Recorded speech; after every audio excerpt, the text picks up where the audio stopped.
요한계시록은 대부분 이제 이단들이 결정적으로 이제 이게 악용하는 그리고 왜곡하는 그리고 어떻게 보면은 최종판이거든요.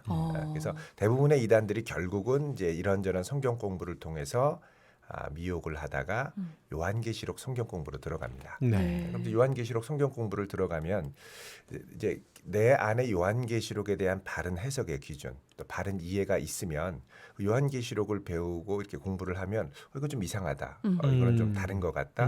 나는 이렇게 안 배웠는데 이제 네. 이런 생각을 할 수 있는데 네. 그런가? 그러니까 기준이 없으면요.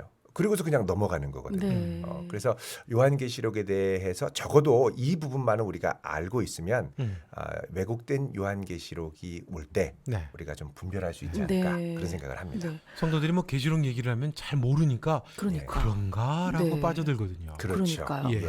근데요, 목사님, 왜 예. 특별히 그 이단들이요. 예. 왜 요한계시록에 그렇게 집착을 하고 예. 계시록으로 미혹을 하는 걸까요? 예. 일단 요한계시록은 성경 맨 끝에 있죠. 네. 네. 이제 항상 이 마지막이다. 끝판왕이다. 종결이다. 이런 게 있고요.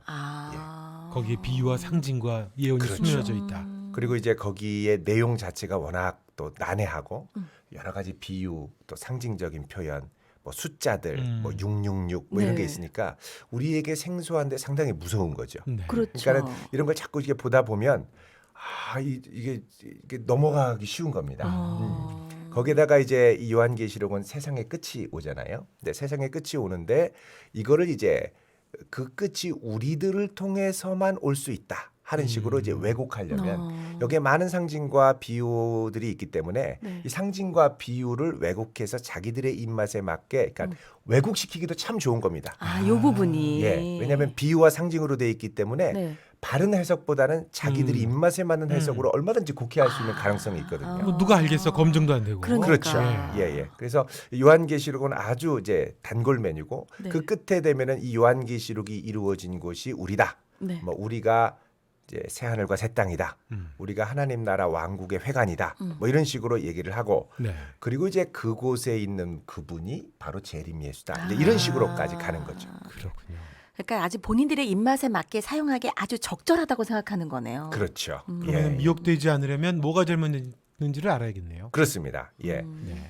요한계시록을 우리가 이제 계시록 그러면 항상 이렇게 종말에 우리에게 일어날 아주 무서운 일 네. 정도로만 생각을 하다 보면 요한계시록을 건강하게 이해하지 못하고 이들이 말하는 대로 넘어가기가 쉽습니다. 네. 예. 그 요한계시록에 대한 이해는 크게 이제 두 가지 극단적인 이해가 있는데 하나는 어려우니까 그냥 지나가는 겁니다. 어려워서 잘 예, 모르겠어. 예, 그렇죠. 네. 그래서 이제 사실은 이제 이 요한계시록에 대해서 이제 뭐 그 이번에 그 평신도를 위한 쉬운 요한계시록 네. 책이 이렇게 나왔습니다만 네. 이제 이거를 본 반응이 이제 두 가지죠. 오 정말 미래에 무슨 일이 있을까 이렇게 이제 궁금해서 생각하는 분이 있고 네. 또 다른 분은 계시록은 어떻게 봐도 어려워. 그래서 피하고 싶어. 네, 잘 모르겠어. 가능한 말하고 싶지 않아. 뭐 이런 분위기가 있는 거죠. 그렇죠. 그래서 요한계시록을 그냥 어렵다고 해서 제껴두든지 네. 아니면 요한계시록을 이제 미래에 있는 예언서로 이해하려는 네. 이두 가지 극단적인 경향이 있기 때문에 네. 균형을 항상 잃기가 쉽습니다. 요한계시록을 이해하려면. 자, 그럼 목사님, 예. 이 계시록 들어가 볼까요? 어떤 책이라고 먼저 좀 우리가 이해하면 될까요? 예, 보통 요한계시록 그러면 흔히 생각하는 게 예언서다. 앞으로 있는 일을 미리 약속하고 성취하는 책이다. 이렇게 얘기하는데 네. 사실 균형 잡힌 관점으로 보면 요한계시록은 세 가지를 동시에 붙들어야 됩니다. 세 가지요. 예, 네. 요한계시록은 뭐냐? 첫 번째 네. 편지다. 편지. 편지. 예, 두 번째는 네. 예언서다. 예언서. 예언서. 세 번째는 뭐냐? 묵시록이다. 묵시록. 예, 그래서 편지와 예언과 묵시가 같이 간다. 네. 네. 이렇게 우리가 이해할 필요가 있습니다. 그래요? 그리고 이 로마 제국 치하에 고통받는 소아시아 7교회의 상황, 요것을 이제 역사적으로 전제한다는 것이죠. 그래서 그 역사성을 전제하지 않고 그냥 가면 네. 요한계시록은 이 초문화, 초상황적 판타지가 됩니다. 그러니까 초월적인 시간을 초월해 버리는 거군요. 그렇죠. 네. 그래서 요한계시록의 뿌리는 현실에 뿌리박고 있다. 그 당시에 1세기 교회를 무시하면 안 된다. 네. 그래서 2장 3장의 초대교회를 향한 직접적인 편지가 있습니다만 그 다음에 펼쳐지는 4장부터 네. 16장까지는 일곱인, 일곱 나팔, 일곱 대접의 재앙은 사실 이 일곱 교회가 공통적으로 처해 있는 제국의 핍박 아래 고통받고 있는 성도들의 상황을 네. 상당 부분 반영하는 것이죠. 아. 그런 역사적인 맥락을 꼭 이해를 해야 되는 거군요. 그렇죠. 그렇지 않으면 예를 들면 우리가 잘 아는 666 네. 있거든요. 666을 그냥 이제 오늘날의 시대 666으로 이해하거든요.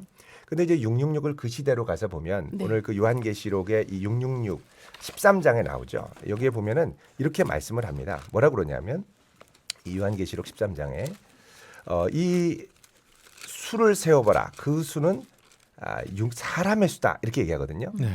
17절에 보면 이 표는 곧 짐승의 이름이나 그 이름의 수라. 그러면서 그것은 사람의 수니 그 예수는 666이라 이렇게 얘기를 합니다. 네. 666. 우리는 그냥 666 그러는데 여기서는 666 이렇게 해석하거든요. 그러니까는 666과 666은 다릅니다. 666은 그냥 666 이렇게 쓴 걸 수 있는데 네. 이거는 수량의 총합으로서의 666이죠. 어. 그리고 여기는 그 이름의 수다 이렇게 해서 앞에 정관사 더가 오거든요. 네. 그러니까 특정한 이름을 나타내는 수. 그리고 이것은 사람의 수라고 그러죠. 이게 뭐냐면 그 당시 헬라 시대에 또 히브리어에도 그런 게 있습니다만 네. 옛날에는 아라비아 숫자가 없었기 때문에 네. 이 숫자를 표현하는 방식이 네.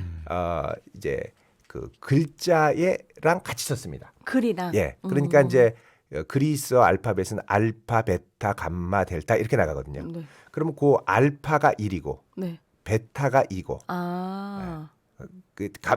델타가 3이고 이렇게 되거든요. 이게 글자 그거랑 같이. 예, 글자의 숫자가 같이 있는 거죠.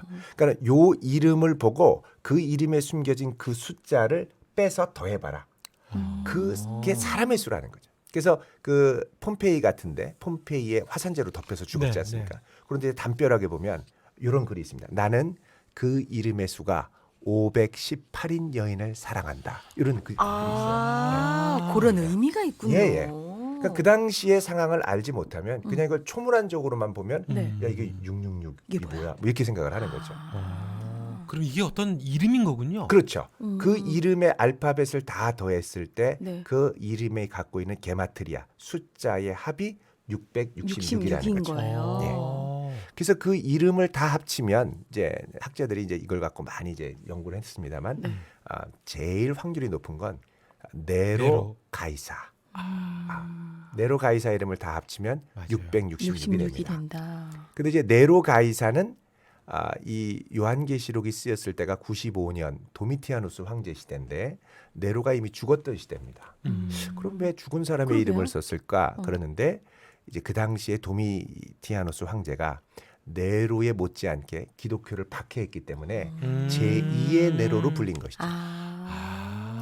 그러면은 왜 도미티아누스라고 바로 안 하고 네로라고 했느냐? 했느냐? 예, 만약에 이 편지를 네. 반모섬에서 유배됐을 때 네. 로마 이 군병들의 이 감시를 받는 데서 보내면 이거 만약에 거기다가 이름을 그렇게 직접적으로 되면. 대면 잡히는 거죠. 더 이상 살 수가 없습니다. 그러니까 우리- 숨겨야 되는 거네. 그렇죠. 우리도 일제 시대 때 빼앗긴 들에도 보문 오는가 오는가. 그랬는데 그렇죠. 들을 어떻게 빼앗긴 거예요? 대체 이게 아니고 그렇죠. 뭔가를 상징하는 거예요. 그렇죠. 예. 그래서 우리 상징성. 청록파들 이렇게 그렇죠. 저항했던 네. 이런 운동들을 보면 다 이런 종류의 저항의 상징들이 들어있죠. 네. 그렇죠. 예, 그런 게 바로 요한계시록에도 고스란히 들어있다.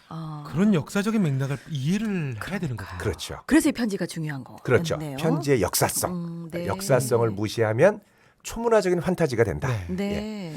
오늘 방송 끝나고 시험 볼 때 편지의 역사성이란 무엇인가? 요거 중요한 거 하나. 네. 예, 예.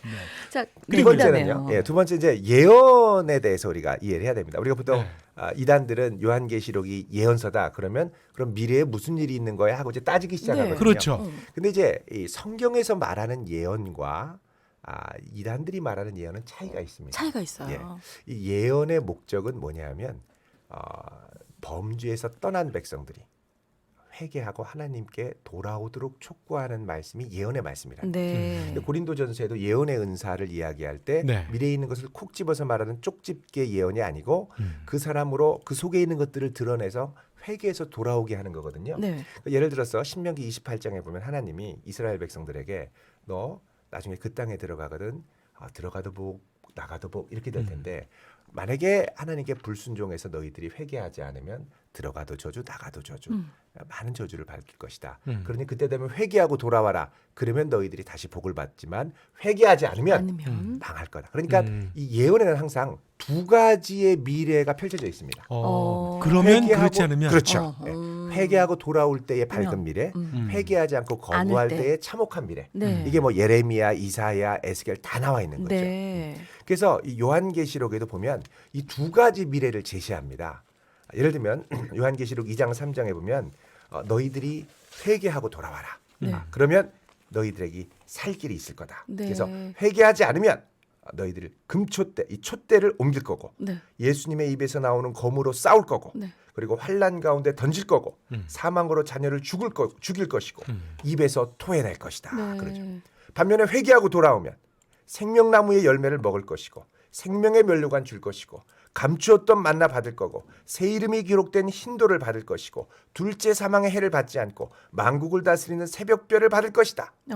이런 약속들이 있는 거예요. 그러니까 네. 두 가지 상반된 미래. 그러니까 네. 요한계시록에 펼쳐지는 이 여러 가지 환상들과 재앙도 네. 회개하고 돌아올 때의 밝은 미래와 그렇지 않을 때의 처참한 미래가 동시에 펼쳐집니다. 그래서 예언을 오해하면 네. 쪽집게로만 생각한다는 겁니다. 아. 그래서 요한계시록은 뭐냐? 지금 이 제국의 압박 가운데 이제 유혹이 있다는 거죠. 네. 그때 회개하고 다시 주님께 가까이 갈 건지 네. 아니면 그냥 굴복하고 타협해서 넘어갈 것인지. 그러니까 결국은 너희들이 돌아와야 되는 거잖아요. 그렇죠. 회개를 촉구하는 말씀이죠. 네. 그런 예언서로 보는 건데 우리는 시간을 초월해서 우리 시대에 뭔가 일어나는 어떤 현상으로 이걸 갖다 자꾸, 자의적으로 해석을 하는 거죠. 그렇죠. 예. 사실 이제 요 부분을 넘어서 그러면은 미래에 있는 걸 전혀 얘기하지 않은 거냐? 그건 아닙니다. 미래에 네. 펼쳐질 일들을 하나님이 말씀하시는데 네. 이제 이거를 이제 이 말씀하시는 방식, 요거를 이제 묵시록이다 이렇게 얘기합니다. 묵시문학. 네. 묵시문학. 묵시록. 묵시문학에 대해 설명을 조금 해주세요, 목사님. 예예. 이 묵시라는 것은 이제 예언은요. 그래도 지금 내가 회개하면 돌이키고 네. 회복될 가능성이 있는 겁니다. 그렇죠. 네. 그래서 뭐 예레미야나 뭐 이런 이사야나 보면 돌이키라는 거죠. 네. 그런데 묵시는 뭐냐? 다 끝난 겁니다. 게임 다 끝났어요? 오버. 예. 그래서 이 대적들이 쳐들어올 때 회개하면 하나님이 살려주시지만 이미 대적이 와서 다 짓밟고 끝나버린 거죠. 이미 다 상황 종료? 예, 상황 종료. 그리고 이제 이스라엘은 포로로 바벨론에 간 거죠.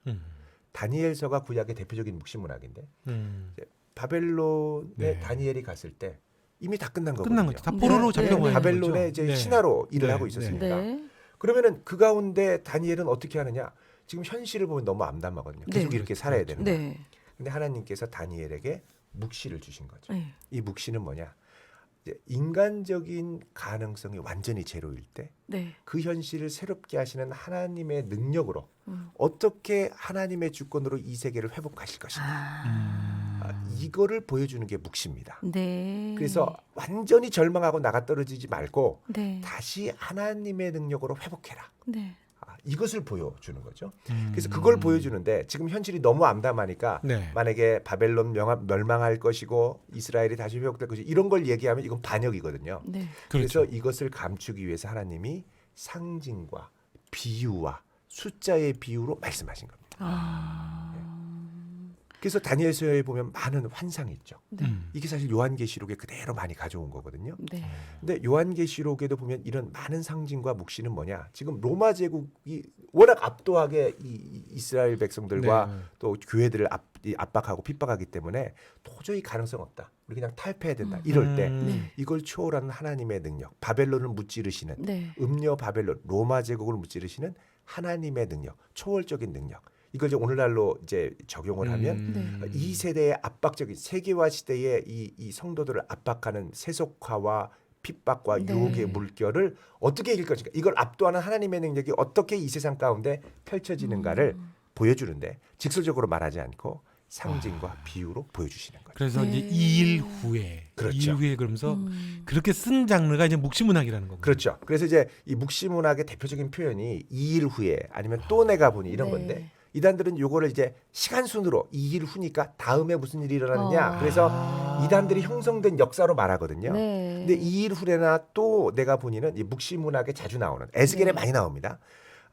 그 장면 전환 어구라는 이 묵시문학의 독특한 표현입니다. 이게 뭐냐면 하나님이 내게 이제 현실을 이기는 환상을 보여주셨는데 네. 너무 압도적이라서 이게 이해가 잘 안 가요. 그러면 요거를 약간 바꿔서 또 다른 관점에서 보여주시고 또 다른 관점에서 보여주시고 그래서 이제 일곱인, 일곱 나팔, 일곱 대접이 자꾸 7개로 반복되는 이유가 하나님 행하실 일들을 점진적으로 바꿔서 보여주시고 네. 계시록에 등장하는 상징들 여러 상징들 많이 이거 있죠. 어려워요. 네. 예. 일단 숫자를 잘 이해해야 됩니다. 숫자요? 왜냐하면 이단들은 숫자를 실제로 수로 생각하거든요. 네, 요거 받아 적어야 되나요? 영상 다시 보시면 되니까. 예, 예. 뭐 두 증인이다. 그러면 뭐 거기서는 실제 이단 같은 경우에 두 사람을 얘기합니다. 두 사람.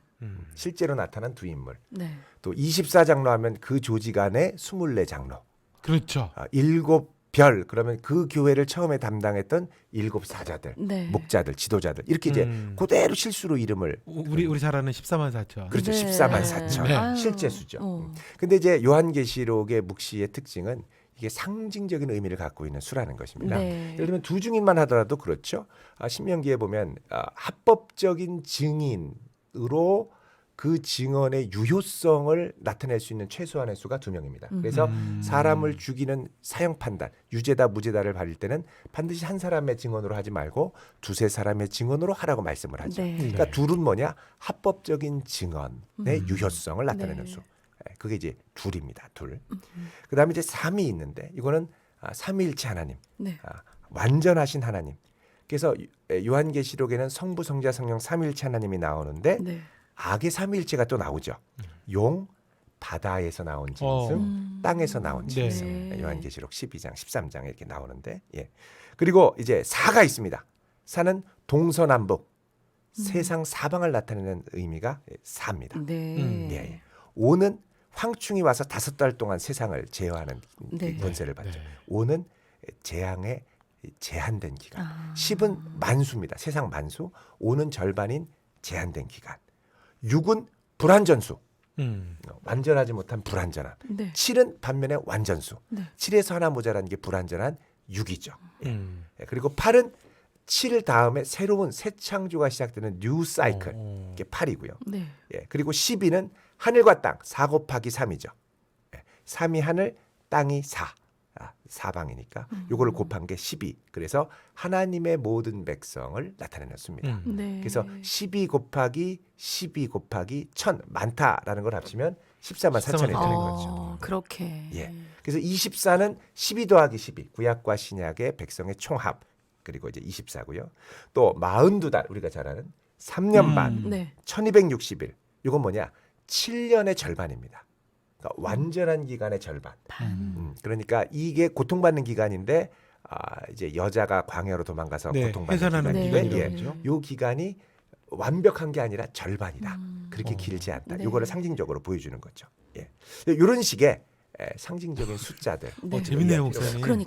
그러니까 이 사람들이 자꾸 빠지나 봐요. 이렇게 그러니까요. 설명을 하니까. 그렇죠. 이거를 또 자기들 입맛에 맞게 지금 자기들 힘들잖아요. 시대에 적용을 시키니까. 네. 그렇죠. 이게 누군지 아느냐, 이 그래요. 일곱이 네. 누군지 아느냐 하고 막 이름을 막 대면 네. 와 하고 빠져드는 그렇죠. 그러다가 결국 교주한테 가는 거죠. 네. 거예요. 그렇죠. 그러니까 정통을 배워야 되는 거잖아, 우리가. 맞습니다. 맞습니다. 그렇죠. 네, 자. 목사님 그럼 계시록을 우리가 해석할 때 성도분들에게 예, 예. 뭐 이제 강연도 듣고 세미나도 듣고 성경 이제 책도 좀 보고 그러면서 알아가시겠지만 그렇죠. 방송이니까 예, 예. 좀 이게 대략적이라도 좀 해석하는 데 있어서 좀 예, 이런 건 유의하시면 됩니다. 라고 예. 해주신다면 어떤 걸까요, 목사님? 요한계시록을 이해하는 이제 7가지 이 틀, 네. 기본적인 이 요지를 우리가 네. 잘 알면 네. 이제 이게 벗어나면 좀 이상한 거죠. 요거 이제 네, 벗어나면. 시험에 나오는 거군요. 벗어나면 안 되는 거야. 여기에 예, 예, 있어야 예. 돼. 네. 첫 번째는 현재의 책이라는 겁니다. 현재의 책. 현재의 책. 현재. 현재의 책. 미래를 막 예언하고 초문화적으로 막 가가지고 언제 무슨 일이 일어나고 이게 아니라는 거죠. 네. 현실의 뿌리 박은 계시록.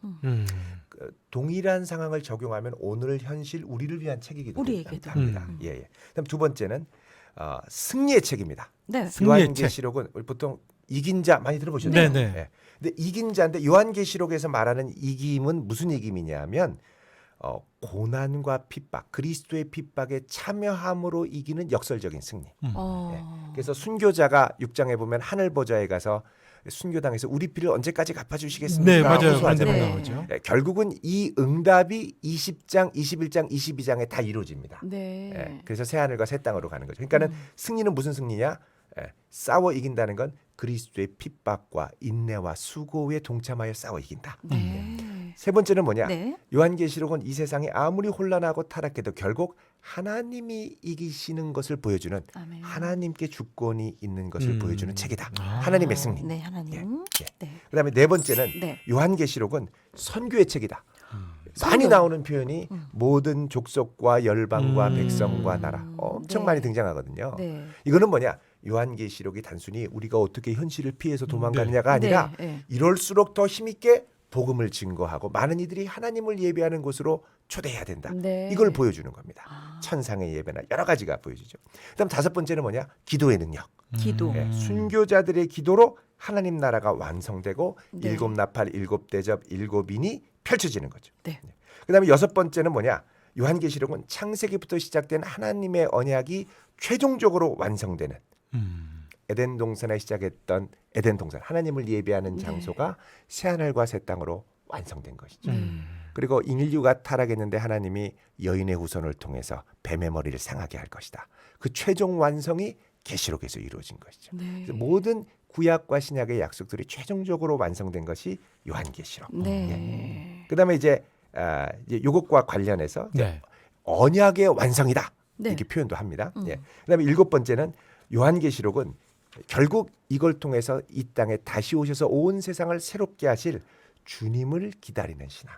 네. 주 예수여 어서 오시옵소서. 오시옵소서. 마라나타의 신앙이죠. 네. 예. 주님이 이미 오셨다가 아닙니다. 네. 오실 주님을 기다리는 것으로 끝이 나야 됩니다. 네.